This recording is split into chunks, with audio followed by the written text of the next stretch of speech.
Como lidar com as emoções. Capítulo 1. Lidando com a culpa. Prejudica as forças vitais. Desgosto, ansiedade, descontentamento, remorso, culpa, desconfiança. Todos tendem a consumir as forças vitais e a convidar à decadência e à morte. Como libertar-se? Esse sentimento de culpa tem de ser deposto ao pé da cruz do Calvário. O senso de pecaminosidade envenenou as fontes da vida e da verdadeira felicidade. Agora Jesus diz: lance tudo sobre mim, eu levarei seu pecado, dar-lhe-ei paz. Não destrua por mais tempo seu respeito próprio, pois eu resgatei você com o preço do meu próprio sangue. Você me pertence. Sua vontade enfraquecida eu fortalecerei. Seu remorso pelo pecado eu removerei.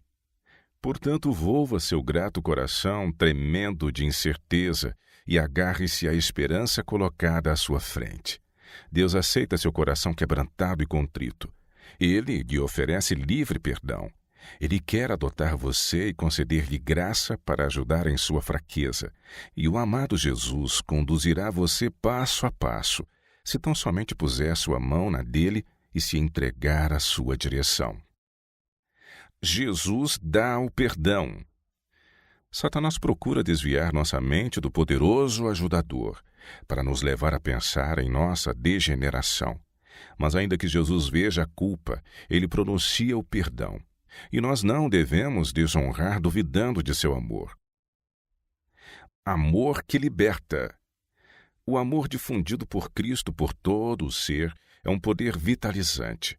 Todo órgão vital, o cérebro, o coração, os nervos. Esse amor toca, transmitindo cura. Por ele são despertadas para a atividade as mais altas energias do ser. Liberta a pessoa da culpa e da dor, da ansiedade e do cuidado que consomem as forças vitais. Vem com ele serenidade e compostura. Implanta na vida uma alegria que coisa alguma terrestre pode destruir. A alegria no Espírito Santo, alegria que comunica saúde e vida. O maior Salvador. Se você se julga o maior dos pecadores, é de Cristo exatamente que você necessita. O maior Salvador. Levante a cabeça e olhe para fora de si mesmo, para além do seu pecado, para o Salvador erguido na cruz, fora da venenosa e mortal picada da serpente, para o Cordeiro de Deus que tira o pecado do mundo. Ele dá descanso. Ele carregou o fardo de nossa culpa.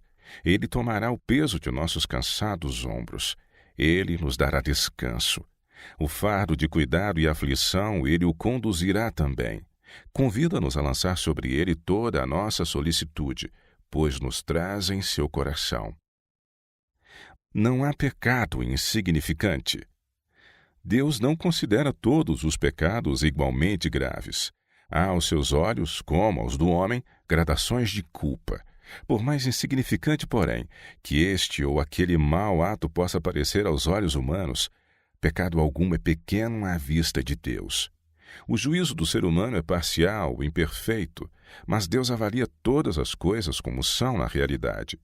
O beberrão é desprezado e disse-lhe que seu pecado o excluirá do céu, ao passo que o orgulho, o egoísmo e a cobiça muitas vezes não são reprovados.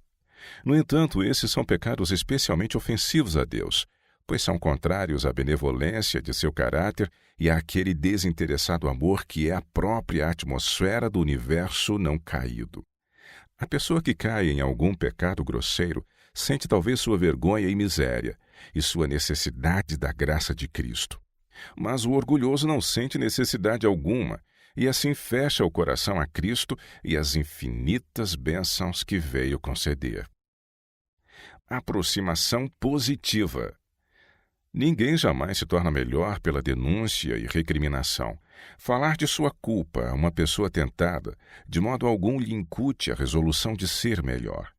É necessário encaminhar os errantes, desanimados, para aquele que é capaz de salvar perfeitamente a todos os que dele se aproximam. Deve-se mostrar à pessoa o que ela pode se tornar.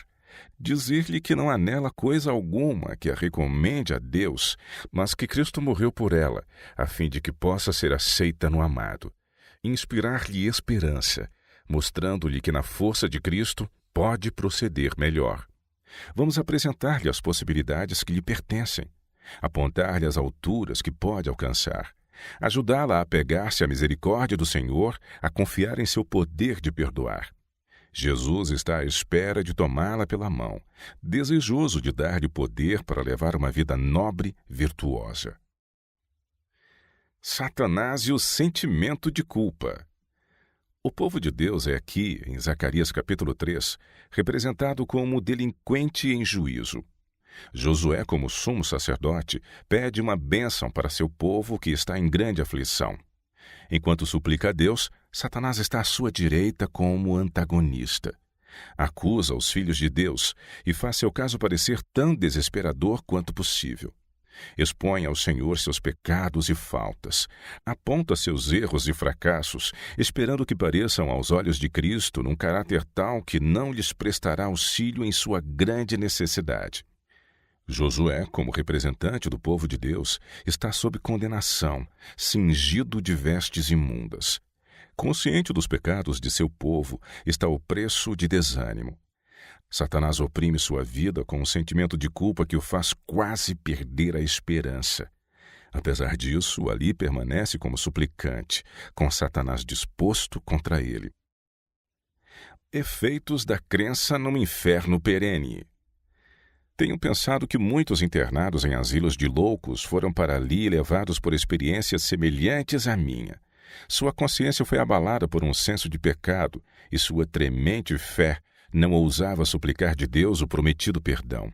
Ouviam as descrições populares do inferno até que parecia coagular o próprio sangue das veias e gravar com fogo uma impressão nas placas da memória. Andando ou dormindo, o terrível quadro estava sempre presente, até que a realidade se perdia na imaginação e eles só viam a rodeá-los as chamas de fabuloso inferno e só ouviam os gritos dos condenados. A razão fora destronada e o cérebro se enchera de confusa fantasia de um sonho terrível. Os que ensinam a teoria de um inferno perene deveriam examinar com mais atenção seus fundamentos para manter crença tão cruel. Crises podem indicar a fonte da força. Deus muitas vezes leva os homens a uma crise, para mostrar-lhes sua fraqueza e apontar-lhes a fonte da força. Se orarem e vigiarem em oração, lutando com bravura, seus pontos fracos se transformarão em pontos fortes. A experiência de Jacó encerra valiosas lições para nós. Deus ensinou a Jacó que, em sua própria força, jamais alcançaria a vitória, que teria de lutar com Deus, em busca de forças do alto. Lembrar-se da graça de Cristo. Quando, depois de seu pecado de enganar a Esaú, Jacó fugiu do lar paterno, ficou abatido pela consciência da culpa.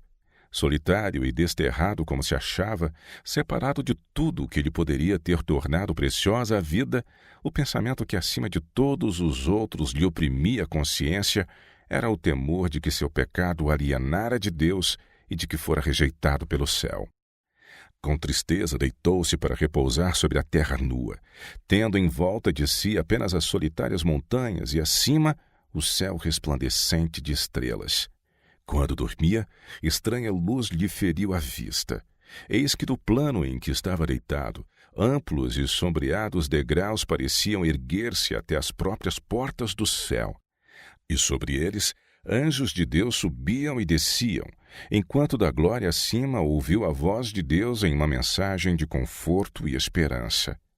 Assim foi revelado a Jacó o que lhe poderia satisfazer sua necessidade e anseio mais profundo: um Salvador. Com satisfação e gratidão, viu revelado um meio pelo qual ele, pecador, poderia ser restituído à comunhão com Deus. A escada de seu sonho representava Jesus, o único meio de comunicação entre Deus e o homem. Origem de muitas doenças. O paralítico encontrou em Cristo cura tanto para o corpo como para o espírito. A cura espiritual foi seguida da restauração física. Essa lição não deve ser esquecida. Existem hoje milhares de vítimas de sofrimentos físicos que, como o paralítico, estão anelando a mensagem: perdoados estão os teus pecados. Marcos 2, verso 5. O fardo do pecado, com seu desassossego e desejos insatisfeitos, é a causa de suas doenças. Não podem encontrar alívio enquanto não forem até o médico por excelência. A paz que unicamente ele pode dar comunica vigor à mente e saúde ao corpo. Ignorância não remove culpa. Soubessem eles que estavam torturando aquele que viera salvar da eterna ruína a raça pecadora, e ter-se-iam possuído de remorso e horror. Sua ignorância, porém, não lhes tirava a culpa, pois era seu privilégio conhecer e aceitar a Jesus como seu Salvador. Desculpar o pecado não soluciona. Não devemos procurar diminuir nossa culpa desculpando o pecado. Cumpre-nos aceitar a divina avaliação do pecado, e ela é muito pesada. Unicamente o Calvário pode revelar a terrível enormidade do pecado. Caso tivéssemos de suportar nossa própria culpa, ela nos esmagaria. Mas o inocente tomou-nos o lugar. Embora não merecesse, ele carregou a nossa iniquidade. Se confessarmos os nossos pecados, Deus é fiel e justo para nos perdoar os pecados e nos purificar de toda a injustiça. 1 João 1, verso 9. Pessoas humildes reconhecem a culpa. Os que não humilharam o coração perante Deus, em reconhecimento de sua culpa, não cumpriram ainda a primeira das condições de aceitação. Se não experimentamos ainda aquele arrependimento do qual não há arrepender-se, e não confessamos nosso pecado com verdadeira humilhação e contrição de espírito, detestando nossa iniquidade, nunca, na verdade, procuramos o perdão dos pecados. E se nunca procuramos, nunca encontramos a paz de Deus. A única razão por não termos a remissão dos pecados passados é não estarmos dispostos a humilhar nosso orgulhoso coração e cumprir as condições da palavra da verdade. Deu-se explícita instrução acerca desse assunto. A confissão do pecado, quer público, quer particular, deve ser de coração e expressa francamente. Não deve ser extorquida do pecador. Não deve ser feita de maneira leviana e descuidada, nem forçada aos que não têm a compreensão do caráter repugnante do pecado. A confissão misturada com lágrimas e tristeza, que é o desabafo do íntimo da alma, encontra caminho para o Deus de infinita piedade. Diz o salmista: perto está o Senhor dos que têm o coração quebrantado e salva os contritos de espírito. Salmo 34, verso 18. Abandonar o pecado é fundamental. É neste ponto que você se sujeita à condenação, ao continuar pecando. Pelo poder de Cristo, deve cessar de pecar. Todas as providências foram tomadas para que a graça habite em você e o pecado se torne aquela coisa odiosa que de fato é: o pecado.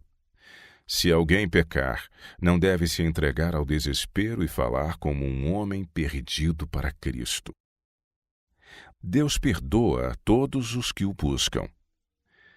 Deus, com justiça, condena todos que não aceitam a Cristo como seu Salvador pessoal, mas perdoa todos que dele se aproximam com fé, e os habilita a fazerem a obra de Deus e, pela fé, estarem unidos com Cristo.